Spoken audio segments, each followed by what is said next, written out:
Hello friends, कशा आहात सगळेजण? आणि सगळ्यांना माझा नमस्कार. जय श्रीकृष्ण आणि राधे राधे. मी आहे रेणुका शिंदे. तर चला, जर चॅनलला लाईक सबस्क्राईब केलं नसेल तर लाईक करा, कमेंट्स करा आणि सबस्क्राईब नक्की करा. सगळ्यांना रिक्वेस्ट आहे. तर मी त्या दिवशी अनाऊन्समेंट केली होती की मी माझ्या स्वतःच्या रिलेटेड जे काय माझ्या लाईफमध्ये झालेलं आहे त्या गोष्टी मी तुम्हाला इथे शेअर करणार आहे. तुम्हाला सगळी खरी खरी स्टोरी सांगणार आहे. तर नक्की ही तुम्ही जो व्हिडिओ आहे पूर्ण बघा, कुठेही स्किप न करता. त्याशिवाय तुम्हाला कळणार नाही की लिंक लागणार नाही की काय झालं, काय चाललं आहे माझ्या लाईफमधलं, किंवा मी काय सांगितली स्टोरी ते. तर नक्की मला अपेक्षा आहे किंवा आशा आहे तुमच्या सगळ्यांकडून, नक्की तुम्ही हा व्हिडिओ पूर्ण बघाल आणि लाईक, कमेंट्स, सबस्क्राईब कराल. जर आवडला तर शेअर कराल. आणि हा व्हिडिओ असा बनवण्याचा अजून एक माझा पर्पज आहे, म्हणजे मेन उद्देश हा आहे की मुलींनी कसं राहिलं पाहिजे आणि मुलींची फसवणूक कशी होते. जे माझ्या लाईफमध्ये मला अनुभव आले किंवा जे मी स्वतः फेस केलं किंवा ज्या स्ट्रगलमधून मी जाते आहे सध्यासुद्धा, त्या सगळ्या गोष्टी मी तुम्हाला खऱ्या खऱ्या सांगणार आहे. आणि ह्याचा फायदा नक्कीच मुलींना, महिलांना, हाऊसवाईफ जरी असेल तर तिलाही होणार आहे. कारण प्रत्येकाच्या घरामध्ये कोणी ना कोणी, कोणाची बहीण असेल, आई असेल, आपली मुलगी असेल, आपले शेजारचे असतील, आजूबाजूचे कोणी असतील, त्यांना तुम्ही ह्या गोष्टी गायडन्स करू शकता, थोडा सपोर्ट करू शकता. त्याच्यामुळे हा नक्की व्हिडिओ बघा, नक्की बघा हा व्हिडिओ. आणि जर तुम्हाला आवडला तर नक्की शेअर करा. तर चला बोलूया आपण. आपला मेन मुद्दा आहे की आपलं म्हणजे जे काय माझा विषय सांगायचा आहे तुम्हाला ते मी सांगते तुम्हाला. तर बऱ्याच दिवसापासून मी विचार करत होते कुठून सुरुवात करायची, पण मी सुरुवातीपासूनच सांगते थोडंफार. मेन तर माझ्या लहानपणीचं काय एवढं महत्त्वाचं जास्त नाही आहे, पण तरीही मी सांगते कारण थोडीशी ती लिंक लागेल आपल्याला. तर मी आहे प्रॉपर सोलापूर जिल्ह्यातली. आणि मी जेव्हा म्हणजे आता गावाकडचं तर सगळ्यांना माहिती आहे कसं असतं वातावरण. मी मिडल क्लासमधली आहे. माझे वडील शेतकरी होते आणि माझ्या वडिलांनी असं म्हणजे काही शिक्षण झालेलं नव्हतं वडिलांचं. माझ्या अगदी पहिलीसुद्धा शिक्षण झालेलं नव्हतं, पण माझे वडील शेती खूप चांगले करत होते. माझ्या वडिलांचं नाव लौकिक आहे गावामध्ये. खूप प्रामाणिक, कष्टाळू अशी त्यांची ओळख आहे, आजही ओळखतात. पण माझे वडील एक्सपायर झालेले आहे 2015ला, पण त्यांची ओळख आजही पाठीमागे आहे. ते म्हणतात ना, मरावे परी कीर्तिरूपी उरावे, अशीच माझ्या वडिलांची काहीतरी म्हणजे स्ट्रगल, मेहनत किंवा त्यांचा स्वभाव वगैरे आहे.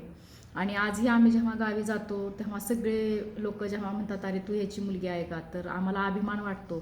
नक्कीच माझ्या वडिलांचं नाव निघतं आणि म्हणतात खूप छान माणूस होता, खूप चांगला होता. तेव्हा आम्हाला आनंद वाटतो ह्या गोष्टी. म्हणूनच माणसाने आयुष्यामध्ये काय महत्त्वाचं नाही हो, कर्म महत्त्वाचे आहेत. तुमची कर्म चांगली ठेवा, तेव्हा तुम्ही ज्या दिवशी तुमची कर्म तुम्ही वाईट कराल ना, ती कर्म तुम्हाला कधी ना कधी आयुष्यात फेडावी लागणार आहेत. त्याच्यामुळे कधीही आपण कुणाचंही वाईट, लोकांनी करू द्या आपलं वाईट, पण आपण स्वतःहून कधीही कुणाचं वाईट करायचं नाही. ही माझी वडिलांची शिकवण नेहमी होती आणि आजही आहे. आणि वडिलांचे, आईचे खूप चांगले संस्कार होते आमच्यावरती, म्हणून आज मी कुठेतरी एवढ्या वाईट परिस्थितीमधून सुद्धा कुठेतरी चांगल्या रस्त्यावर आहे किंवा चांगल्या रूटनं माझं स्वतःचं मी जीवन व्यतीत करते आहे. स्ट्रगल खूप आहे लाईफमध्ये, खूप संघर्ष आहे. म्हणजे एवढ्या ह्याच्यामध्ये मी सुद्धा स्वतः कधी विचार करते की एवढ्या स्ट्रगलमधून मी एवढी स्ट्रॉंग कशी काय झाले. पण माहीत नाही कसं देवाने ह्या गोष्टी म्हणजे माझ्या लाईफमध्ये कसं मला सपोर्ट केला, कसं मोटिवेट मी झाले आणि ह्या आत्तापर्यंतचा हा सफर आहे. आणि आज अशी परिस्थिती आहे की आता मला कशाचीच भीती वाटत नाही. खरं म्हणजे काही होऊ द्या, मला एवढं तरी नक्की माहिती आहे की मी स्वतः स्वाभिमानाने कुठेतरी 4 पैसे कमवून स्वतःचा मी उदरनिर्वाह करेन, मुलाला चांगलं शिक्षण देईल जेवढं माझ्याच्यानं होईल. पण कुणाला लूटमार करून किंवा कुणाचीही फसवणूक करून मी कधीही वाईट मार्गाने काहीही करणार नाही, एवढा मला मात्र ठाम आत्मविश्वास आहे माझ्यावरती. कारण तसे माझ्या आईवडिलांचे संस्कार आहेत माझ्यावर, म्हणून मी हे ठामपणे सांगते विश्वासाने. तर विषय असा होता की लहानपणी मी जेव्हा एक 14-15 वर्षाची होती तेव्हा तो माझा एक बालविवाह झाला होता. तर त्याच्याबद्दल मी काही जास्त सांगत बसणार नाही, कारण तो बालविवाह असल्यामुळे तुम्ही समजू शकता. मी 14-15 वर्षाची असताना माझा जो विवाह झाला होता तो काही मला जास्त मॅच्युरिटी नव्हती, मला काही माहीत नव्हतं लग्न वगैरे काय होतं. आणि ते लग्न फक्त झालं नावाला आणि परत माझा लगेचच म्हणजे ते मी गेले पण नाही तिकडे. सासरी राहायला वगैरे, कारण त्यांनी फसवून लग्न केलं होतं आणि ते लग्न माझं खूप वडिलांनी थाटामाटात किंवा हुंडा वगैरे देऊन असं केलं होतं. म्हणजे माझ्या विषय असा होता की मोठ्या बहिणीचं लग्न करायचं होतं, पण त्यावेळेस त्यांची दोघं होते, त्यांची मुलं भाऊ होते, म्हणून ते बोलले की लहान ही बहिणीचं, दोघी सख्या बहिणी सख्या जावा असं आहे आपल्याकडे प्रथा करतात, त्याच्यामुळं केलं होतं लग्न. तर ते लग्न काही माझं टिकलं नाही आणि माझं जोपर्यंत त्यांचं म्हणणं होतं फक्त लग्न होऊ द्या, मुलगी 20 वर्षाची झाल्यानंतर नांदायला येईल असं होतं. पण त्यावेळेस त्या लोकांना म्हणजे जे काही सासरची लोक होते तेव्हा त्यांनी काय जे बोलले तसं ते वागले नाहीत आणि त्यांनी लगेच त्यांच्या मुलाचं दुसरं लग्न वगैरे करून टाकलं आणि तोही काळ माझा खूप वाईट गेला. 2000 साली म्हणजे मी एक जेमतेम 14 ते 15 वर्षाची होते, पण त्यावेळेस माझं 1 वर्ष वाया गेलं होतं. त्याच्यानंतर मी 10वीची परीक्षासुद्धा दिली नव्हती. लग्न झाल्यानंतर घरी आले जेव्हा मला कळलं की माझं 1 वर्ष वाया गेलेलं आहे, तर वाईट खूप वाटत होतं, खूप टेन्शन येत होतं. आता मला वाटायचं माझ्याबरोबरची मुलं पुढच्या वर्गात गेले की मी कसं, पण तरीही मी कुठेतरी जिद्द मनामध्ये होती किंवा माहीत नाही काय माझ्या म्हणजे स्पिरिट होतं. मी कुठेही न थांबता लगेच शिक्षणाला सुरुवात केली आणि मी लगेच 10वीला फॉर्म भरला. मी शाळेत रुटीन आपलं गावाकडची शाळा असते तसं मी रोज युनिफॉर्म 2 वेण्या वगैरे बघा पहिल्या रिबिनी वगैरे बांधून असं मी जात होते स्कूलला. आणि मी जेव्हा म्हणजे 10वीची परीक्षा एक्झाम दिली, जेव्हा माझी 10वी उत्तीर्ण झाले मी, त्यावेळेस मला खूप चांगले मार्क्स पडले होते 10वीच्या बोर्ड एक्झामला. आपल्याकडे बोर्ड एक्झाम असते बघा. त्याच्यामुळे मी नंतर त्या गोष्टी मी म्हणजे कंटिन्यू केल्या खूप हिमतीनं, खूप विश्वासानं, खूप म्हणजे कुठून एवढी हिंमत आली, कुठून एवढा मला हे आला मला माहीत नाही जोश, पण मी ह्या गोष्टी कंटिन्यू केल्या आणि ह्या गोष्टी मी म्हणजे पूर्णपणे स्वतःला झोकून देऊन अभ्यास केला आणि मला त्यावेळेस खूप चांगले मार्क्स पडले होते 10वीला. माझ्या घरातले खूप आनंदी झाले, रिलेटिव्ह वगैरे सगळ्यांनी सजेस्ट केलं की बाबा 11th-12th चांगलं कॉलेज वगैरे जॉईन कर, सायन्स वगैरे घे.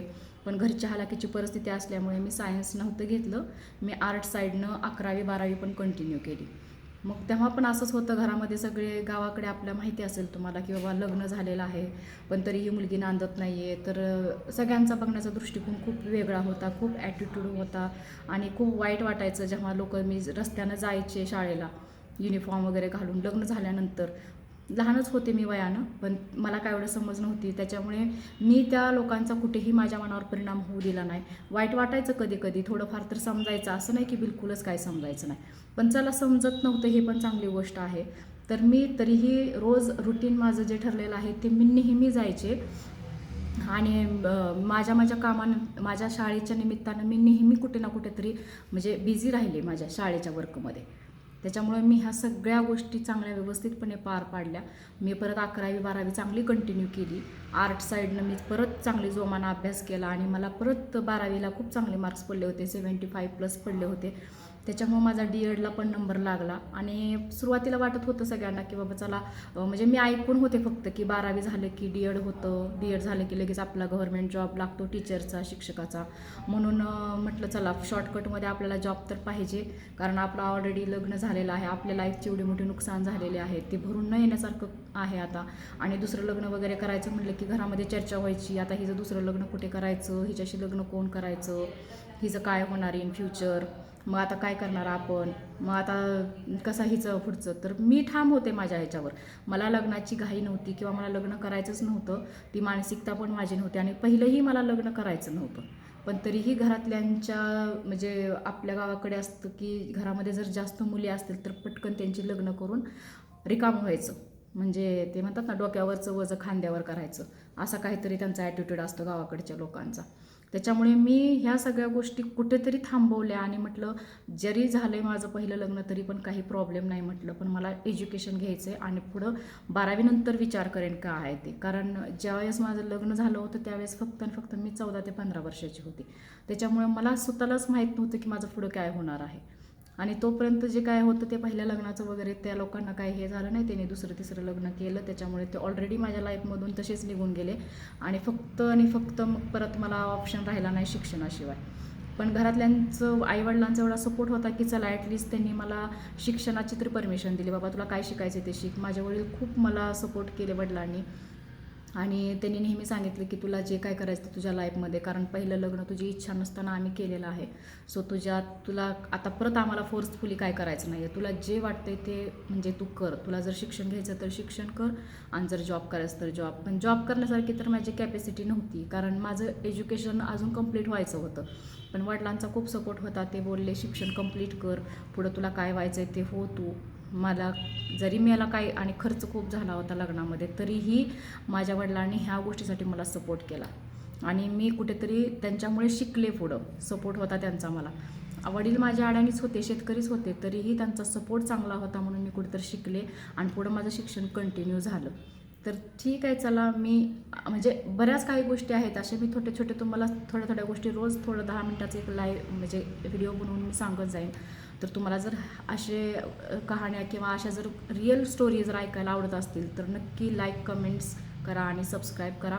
ह्याच्या पुढचा भाग आपण उद्या बघूया. आणि 2-3 दिवस मी बिझी होते, त्याच्यामुळे मी व्हिडिओ नाही बनवला. मी त्या दिवशीच बनवणार होते ह्या रिलेटेड व्हिडिओ, पण थोडासा लेट झाला. तर ह्याच्या पुढचं जे काय आहे ते मी परत तुम्हाला सांगेन, आणि म्हणजे परत नेक्स्ट व्हिडिओमध्ये नक्कीच बघा. तोपर्यंत धन्यवाद. आणि जर आवडलं असेल ही कहाणी माझ्या लाईफचं, जर तुम्हाला इंटरेस्ट असेल, तुम्हाला जर उत्सुकता असेल तर नक्की बघा, लाईक करा, कमेंट करा, सबस्क्राईब करा. Bye bye. जय Shri Krishna. Thank you so much बघितल्याबद्दल.